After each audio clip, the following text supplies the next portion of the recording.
Micro finance ಹಾವಳಿಗೆ ರಾಜ್ಯಾದ್ಯಂತ ಸಾಕಷ್ಟು ಜನ ಇವತ್ತು ಬಲಿಯಾಗಿದ್ದಾರೆ. ಸರ್ಕಾರ ಎಚ್ಚೆತ್ತುಕೊಂಡು ಒಂದಷ್ಟು ಕಠಿಣ ಕಾನೂನು ತೆಗೆದಕ್ಕೆ ಮುಂದಾಗಿತ್ತು. ಇಷ್ಟೆಲ್ಲ ಆದ್ಮೇಲೆ ಏನೇ ಆದ್ರೂ ಧನದಾಹಿಗಳಿಗೆ ಬ್ರೇಕ್ ಬೀಳಲ್ವಾ ಅನ್ನುವ ಪ್ರಶ್ನೆ ಉದ್ಭವ ಆಗ್ತಾ ಇದೆ. ಮೈಕ್ರೋ ಫೈನಾನ್ಸ್ ಬಿಲ್ ಇದೆಲ್ಲ ದಿನೂ ಕೂಡ ತಡವಾಗುತ್ತೆ. ಸರ್ಕಾರಕ್ಕೆ ಫೈನಾನ್ಸ್ ಕಂಪನಿಗಳ ನಡೆ ಬಗ್ಗೆ ಟೆನ್ಷನ್ ಶುರುವಾಗಿದೆ. ಸರ್ಕಾರದ ನಡೆ ಬಗ್ಗೆ ಇವ್ರಿಗೆ ಟೆನ್ಷನ್ ಇರಬೇಕು, ಆದ್ರೆ ಇವ್ರಿಗೇನೆ ಇವ್ರು ಏನ್ ಮಾಡ್ತಾರೆ ಅಂತೇಳಿ ಸರ್ಕಾರಕ್ಕೆ ಭಯ ಶುರುವಾಗಿದೆ ಅಂತೆ. ಕಾನೂನು ಸಮರಕ್ಕೆ ಮುಂದಾಗುವಂತ ತಂತ್ರಗಾರಿಕೆಯನ್ನ ಮೈಕ್ರೋ ಫೈನಾನ್ಸ್ ಕಂಪನಿಗಳು ಸಂಸ್ಥೆಗಳು ಮುಂದಾಗ್ತಾ ಇದೆ ಅನ್ನೋದು ಉನ್ನತ ಮೂಲಗಳಿಂದ ರಿಪಬ್ಲಿಕ್ ಕನ್ನಡಕ್ಕೆ ಸಿಕ್ಕಿದೆ. ಅವರ ನಡೆಯಿಂದ ಸರ್ಕಾರಕ್ಕೆ ಟೆನ್ಷನ್ ಅಂತೆ. ಸರ್ಕಾರ ಏನ್ ನಿರ್ಧಾರ ತೆಗೆದುಕೊಳ್ಳುತ್ತೋ ಅಂತೇಳಿ ಅದು ಮೈಕ್ರೋ ಫೈನಾನ್ಸ್ ಸಂಸ್ಥೆಗಳಿಗೆ ಟೆನ್ಷನ್ ಇರಬೇಕು. ಇಲ್ಲಿ ಅದಾಗಿಲ್ಲ. ಸುಗ್ರೀವಾಜ್ಞೆ ತಂದ ಬಳಿಕವೂ ಕೂಡ ಅದಕ್ಕೆ ಕಡಿವಾಣ ಬೀಳುತ್ತೆ ಅಂತೇಳಿ ಭರವಸೆನೇ ಇಲ್ಲ.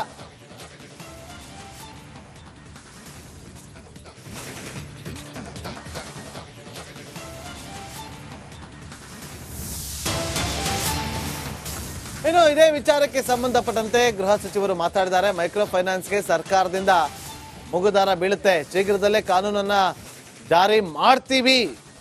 ಗೃಹ ಸಚಿವ ಡಾಕ್ಟರ್ ಜಿ ಪರಮೇಶ್ವರ್ ಅವರು ಈ ಬಗ್ಗೆ ಹೇಳಿಕೆಯನ್ನ ಕೊಟ್ಟಿದ್ದಾರೆ. ಶೀಘ್ರದಲ್ಲೇ ಮಾಡ್ತೀವಿ ಅಂತ RBI ನೀಡಿರುವ ಗೈಡ್ಲೈನ್ಸ್ ನಂತೆ ಕಾನೂನನ್ನ ಜಾರಿಗೆ ತರ್ತೀವಿ ಶೀಘ್ರದಲ್ಲೇ. ಅಷ್ಟರಲ್ಲಿ ಇವರು ಸ್ಟೇ ತಂದಿರ್ತಾರೆ. ಫೈನಾನ್ಸ್ ಅವರು ಕೋರ್ಟ್ಗೆ ಹೋಗ್ತಾರೆ, ಜನರ ಪರವಾಗಿ ನಾವಿದ್ದೀವಿ ಅಂತ ಡಾಕ್ಟರ್ ಜಿ ಪರಮೇಶ್ವರ್. ಆವಾಗ ಕೋರ್ಟಿಂದ ಸ್ಟೇ ತಂದಾದ್ಮೇಲೆ ಅಯ್ಯೋ ನಾವು ಕಾನೂನಿಗೆ ತಲೆ ಬಾಗ್ಲೇಬೇಕು ಅಂತ ಹೇಳ್ತಾರೆ. ನೋಡಿ ಏನ್ ಹೇಳಿದ್ದಾರೆ ಅಂತ ಕೇಳಿ.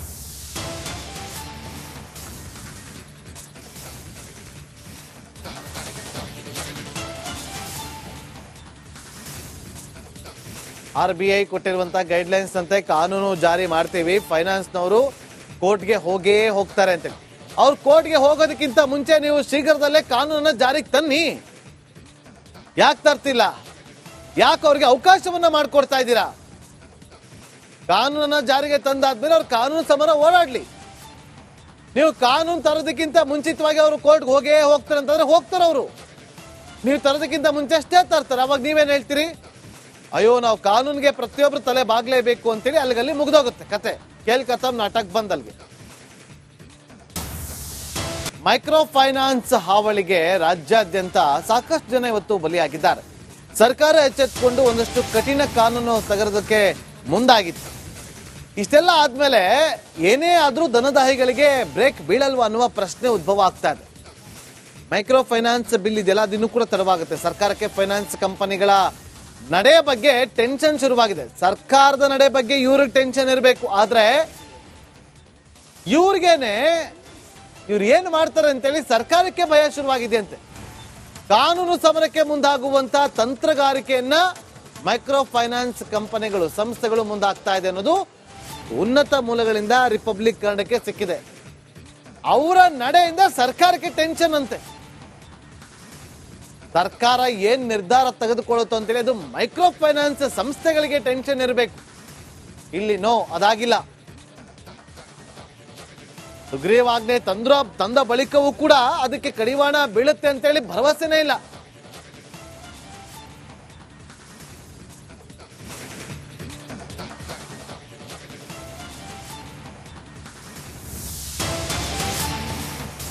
ಇನ್ನು ಇದೇ ವಿಚಾರಕ್ಕೆ ಸಂಬಂಧಪಟ್ಟಂತೆ ಗೃಹ ಸಚಿವರು ಮಾತಾಡಿದ್ದಾರೆ. ಮೈಕ್ರೋ ಫೈನಾನ್ಸ್ಗೆ ಸರ್ಕಾರದಿಂದ ಮುಗುದಾರ ಬೀಳುತ್ತೆ, ಶೀಘ್ರದಲ್ಲೇ ಕಾನೂನನ್ನ ಜಾರಿ ಮಾಡ್ತೀವಿ.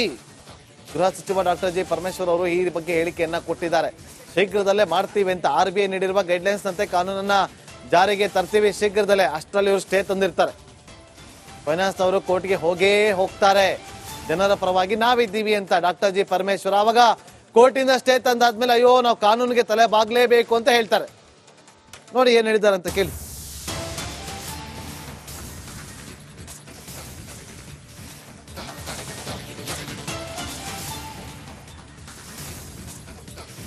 RBI ಕೊಟ್ಟಿರುವಂತಹ ಗೈಡ್ಲೈನ್ಸ್ ಅಂತೆ ಕಾನೂನು ಜಾರಿ ಮಾಡ್ತೀವಿ, ಫೈನಾನ್ಸ್ನವರು ಕೋರ್ಟ್ಗೆ ಹೋಗ್ತಾರೆ ಅಂತ.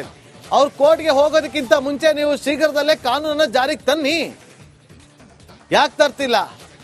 ಯಾಕೆ ಅವ್ರಿಗೆ ಅವಕಾಶವನ್ನ ಮಾಡ್ಕೊಡ್ತಾ ಇದ್ದೀರಾ? ಕಾನೂನನ್ನ ಜಾರಿಗೆ ತಂದಾದ್ಮೇಲೆ ಅವ್ರು ಕಾನೂನು ಸಮರ ಓಡಾಡ್ಲಿ.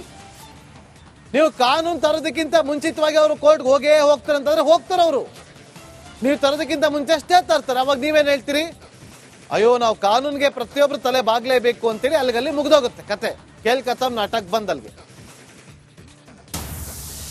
ಮೈಕ್ರೋ ಫೈನಾನ್ಸ್ ಹಾವಳಿಗೆ ರಾಜ್ಯಾದ್ಯಂತ ಸಾಕಷ್ಟು ಜನ ಇವತ್ತು ಬಲಿಯಾಗಿದ್ದಾರೆ.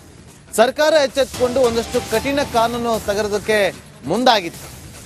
ಇಷ್ಟೆಲ್ಲ ಆದ್ಮೇಲೆ ಏನೇ ಆದ್ರೂ ಧನದಾಹಿಗಳಿಗೆ ಬ್ರೇಕ್ ಬೀಳಲ್ವಾ ಅನ್ನುವ ಪ್ರಶ್ನೆ ಉದ್ಭವ ಆಗ್ತಾ ಇದೆ. ಮೈಕ್ರೋ ಫೈನಾನ್ಸ್ ಬಿಲ್ ಇದೆಲ್ಲ ದಿನೂ ಕೂಡ ತಡವಾಗುತ್ತೆ. ಸರ್ಕಾರಕ್ಕೆ ಫೈನಾನ್ಸ್ ಕಂಪನಿಗಳ ನಡೆ ಬಗ್ಗೆ ಟೆನ್ಷನ್ ಶುರುವಾಗಿದೆ. ಸರ್ಕಾರದ ನಡೆ ಬಗ್ಗೆ ಇವ್ರಿಗೆ ಟೆನ್ಷನ್ ಇರಬೇಕು, ಆದ್ರೆ ಇವ್ರಿಗೇನೆ ಇವ್ರು ಏನು ಮಾಡ್ತಾರೆ ಅಂತೇಳಿ ಸರ್ಕಾರಕ್ಕೆ ಭಯ ಶುರುವಾಗಿದೆಯಂತೆ. ಕಾನೂನು ಸಮರಕ್ಕೆ ಮುಂದಾಗುವಂತ ತಂತ್ರಗಾರಿಕೆಯನ್ನ ಮೈಕ್ರೋ ಫೈನಾನ್ಸ್ ಕಂಪನಿಗಳು ಸಂಸ್ಥೆಗಳು ಮುಂದಾಗ್ತಾ ಇದೆ ಅನ್ನೋದು ಉನ್ನತ ಮೂಲಗಳಿಂದ ರಿಪಬ್ಲಿಕ್ ಕನ್ನಡಕ್ಕೆ ಸಿಕ್ಕಿದೆ.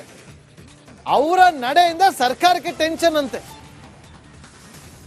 ಸರ್ಕಾರ ಏನ್ ನಿರ್ಧಾರ ತೆಗೆದುಕೊಳ್ಳುತ್ತೋ ಅಂತೇಳಿ ಅದು ಮೈಕ್ರೋ ಫೈನಾನ್ಸ್ ಸಂಸ್ಥೆಗಳಿಗೆ ಟೆನ್ಷನ್ ಇರಬೇಕು. ಇಲ್ಲಿ ನೋ, ಅದಾಗಿಲ್ಲ. ಸುಗ್ರೀವಾಜ್ಞೆ ತಂದ ಬಳಿಕವೂ ಕೂಡ ಅದಕ್ಕೆ ಕಡಿವಾಣ ಬೀಳುತ್ತೆ ಅಂತೇಳಿ ಭರವಸೆನೇ ಇಲ್ಲ.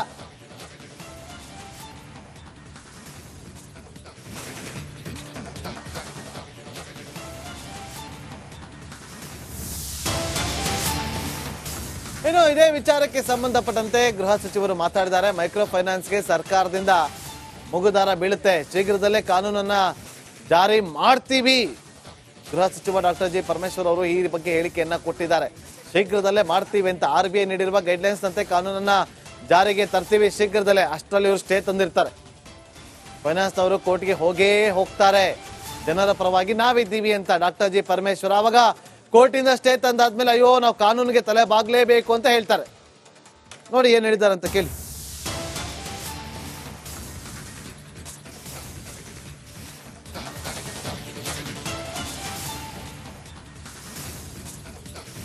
RBI ಕೊಟ್ಟಿರುವಂತಹ ಗೈಡ್ಲೈನ್ಸ್ ಅಂತೆ ಕಾನೂನು ಜಾರಿ ಮಾಡ್ತೀವಿ, ಫೈನಾನ್ಸ್ನವರು ಕೋರ್ಟ್ಗೆ ಹೋಗ್ತಾರೆ ಅಂತೇಳಿ. ಅವ್ರು ಕೋರ್ಟ್ಗೆ ಹೋಗೋದಕ್ಕಿಂತ ಮುಂಚೆ ನೀವು ಶೀಘ್ರದಲ್ಲೇ ಕಾನೂನನ್ನ ಜಾರಿಗೆ ತನ್ನಿ. ಯಾಕೆ ತರ್ತಿಲ್ಲ? ಯಾಕೆ ಅವ್ರಿಗೆ ಅವಕಾಶವನ್ನ ಮಾಡ್ಕೊಡ್ತಾ ಇದ್ದೀರಾ? ಕಾನೂನನ್ನ ಜಾರಿಗೆ ತಂದಾದ್ಮೇಲೆ ಅವ್ರು ಕಾನೂನು ಸಮರ ಓಡಾಡ್ಲಿ. ನೀವು ಕಾನೂನು ತರೋದಕ್ಕಿಂತ ಮುಂಚಿತವಾಗಿ ಅವರು ಕೋರ್ಟ್ಗೆ ಹೋಗ್ತಾರೆ ಅಂತಂದ್ರೆ ಹೋಗ್ತಾರೆ ಅವರು. ನೀವು ತರೋದಕ್ಕಿಂತ ಮುಂಚೆ ಅಷ್ಟೇ ತರ್ತಾರೆ. ಅವಾಗ ನೀವೇನ್ ಹೇಳ್ತೀರಿ? ಅಯ್ಯೋ ನಾವು ಕಾನೂನಿಗೆ ಪ್ರತಿಯೊಬ್ರು ತಲೆ ಬಾಗ್ಲೇಬೇಕು ಅಂತೇಳಿ ಅಲ್ಲಿಗಲ್ಲಿ ಮುಗ್ದೋಗುತ್ತೆ ಕತೆ. ಕೇಲ್ ಕಥಮ್ ನಾಟಕ ಬಂದಲ್ಗೆ. ಮೈಕ್ರೋ ಫೈನಾನ್ಸ್ ಹಾವಳಿಗೆ ರಾಜ್ಯಾದ್ಯಂತ ಸಾಕಷ್ಟು ಜನ ಇವತ್ತು ಬಲಿಯಾಗಿದ್ದಾರೆ. ಸರ್ಕಾರ ಎಚ್ಚೆತ್ತುಕೊಂಡು ಒಂದಷ್ಟು ಕಠಿಣ ಕಾನೂನು ತೆಗೆದಕ್ಕೆ ಮುಂದಾಗಿತ್ತು. ಇಷ್ಟೆಲ್ಲ ಆದ್ಮೇಲೆ ಏನೇ ಆದ್ರೂ ಧನದಾಹಿಗಳಿಗೆ ಬ್ರೇಕ್ ಬೀಳಲ್ವಾ ಅನ್ನುವ ಪ್ರಶ್ನೆ ಉದ್ಭವ ಆಗ್ತಾ ಇದೆ. ಮೈಕ್ರೋ ಫೈನಾನ್ಸ್ ಬಿಲ್ ಇದೆಲ್ಲ ದಿನೂ ಕೂಡ ತಡವಾಗುತ್ತೆ. ಸರ್ಕಾರಕ್ಕೆ ಫೈನಾನ್ಸ್ ಕಂಪನಿಗಳ ನಡೆ ಬಗ್ಗೆ ಟೆನ್ಷನ್ ಶುರುವಾಗಿದೆ. ಸರ್ಕಾರದ ನಡೆ ಬಗ್ಗೆ ಇವ್ರಿಗೆ ಟೆನ್ಷನ್ ಇರಬೇಕು, ಆದ್ರೆ ಇವ್ರಿಗೇನೆ ಇವ್ರು ಏನು ಮಾಡ್ತಾರೆ ಅಂತೇಳಿ ಸರ್ಕಾರಕ್ಕೆ ಭಯ ಶುರುವಾಗಿದೆಯಂತೆ. ಕಾನೂನು ಸಮರಕ್ಕೆ ಮುಂದಾಗುವಂತ ತಂತ್ರಗಾರಿಕೆಯನ್ನ ಮೈಕ್ರೋ ಫೈನಾನ್ಸ್ ಕಂಪನಿಗಳು ಸಂಸ್ಥೆಗಳು ಮುಂದಾಗ್ತಾ ಇದೆ ಅನ್ನೋದು ಉನ್ನತ ಮೂಲಗಳಿಂದ ರಿಪಬ್ಲಿಕ್ ಕನ್ನಡಕ್ಕೆ ಸಿಕ್ಕಿದೆ. ಅವರ ನಡೆಯಿಂದ ಸರ್ಕಾರಕ್ಕೆ ಟೆನ್ಷನ್ ಅಂತೆ. ಸರ್ಕಾರ ಏನ್ ನಿರ್ಧಾರ ತೆಗೆದುಕೊಳ್ಳುತ್ತೋ ಅಂತೇಳಿ ಅದು ಮೈಕ್ರೋ ಫೈನಾನ್ಸ್ ಸಂಸ್ಥೆಗಳಿಗೆ ಟೆನ್ಷನ್ ಇರಬೇಕು. ಇಲ್ಲಿ ನೋ, ಅದಾಗಿಲ್ಲ. ಸುಗ್ರೀವಾಜ್ಞೆ ತಂದ ಬಳಿಕವೂ ಕೂಡ ಅದಕ್ಕೆ ಕಡಿವಾಣ ಬೀಳುತ್ತೆ ಅಂತೇಳಿ ಭರವಸೆನೇ ಇಲ್ಲ.